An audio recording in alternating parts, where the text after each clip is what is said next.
Well, hey, good evening to you. I want to take a moment and talk about something that's taking place in Washington, D.C. regarding some straw purchase guns. Many straw purchase guns in the D.C. area. And just kind of shine a light on what's actually happening, because it's not just the D.C. area this is going to happen. This is some federal problems that we're having with the ATF. Ultimately, and let me just share the story, and then I'll kind of show you how this is going to affect you elsewhere where you live, even if you're not in the D.C. area. In the D.C. area, there was one man who went into 3 different stores, purchased 34 guns in 3 different stores, and then went out and sold those guns on the streets to criminals, violent felons, that sort of thing. This is what they refer to as a straw purchase, and this is not anything new. There's straw purchases going on all over this country.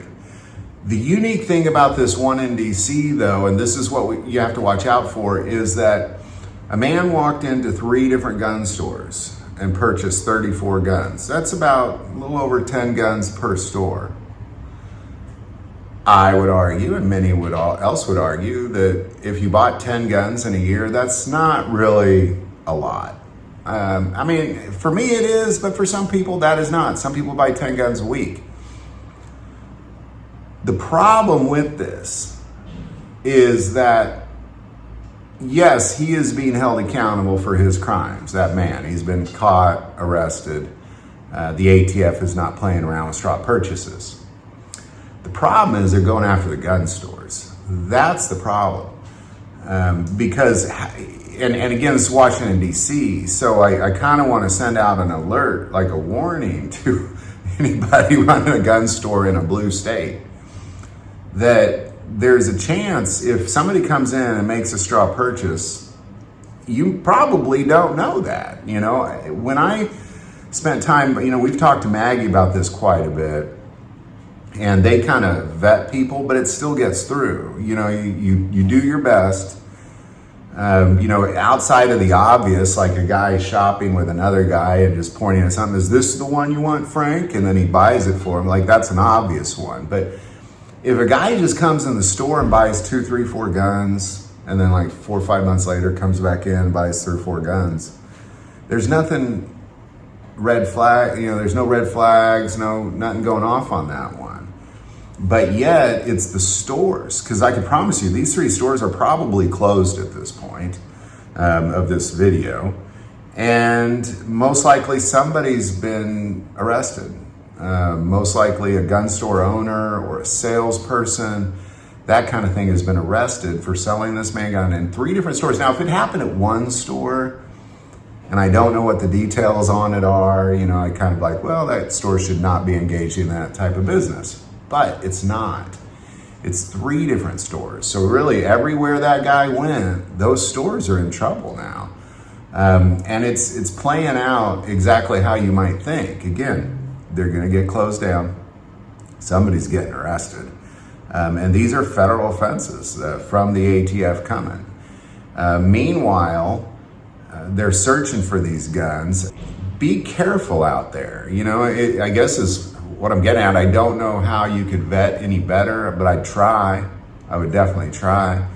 If you're a gun store, a gun salesperson, if you have a suspicion of a straw purchase, just don't do it. I remember being at a gun store looking at guns, and I just overheard a conversation where a guy said, I'm interested in this gun. And the guy asked him how old he was, and he was too young to buy it. And then he said, well, I'm going to go have my mom buy it for me. And the guy just told me, he's like, well, you're on camera, man. Like, we're all going to share your picture here. You come back here, nobody's going to sell you a gun if they even let you in the store at all. That's probably how most gun stores do it, would be my argument. If you had 3 gun stores, I would argue that at least 2 of the 3 are doing that, because again, I go back to, if it was 1 gun store, I get it, but it's 3. And now they're losing their licenses, they're shutting down, maybe going to jail. Why? Because they just were doing business as usual. The guy came in, he passed background checks to purchase these guns. That's the alarming part, is that, why are they in trouble? Why, how could 3 gun stores be guilty of this thing all at the same time?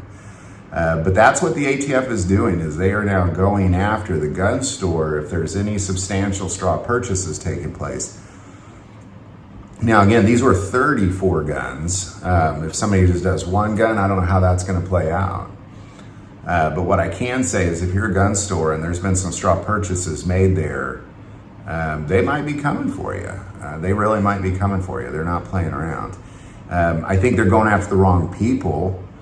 I think there can be some things done to help train gun store employees and gun store owners on how to look for those things. And, and I'm sure there is already, but they're just going about the wrong way. It's just all attack, get that person, arrest that person, close that store down. Like, it's not helpful at all to anybody.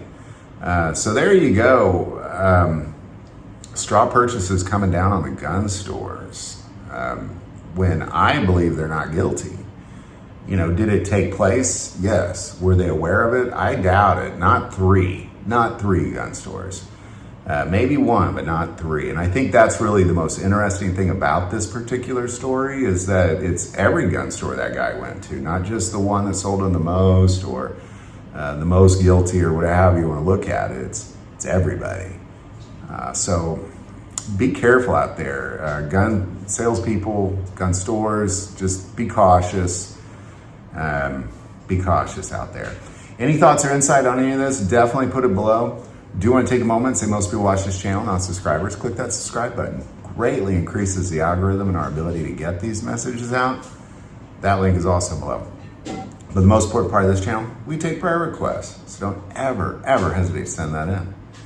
Thank you for watching this episode of God, Family, and Guns. As always, love God, love your family, and love guns.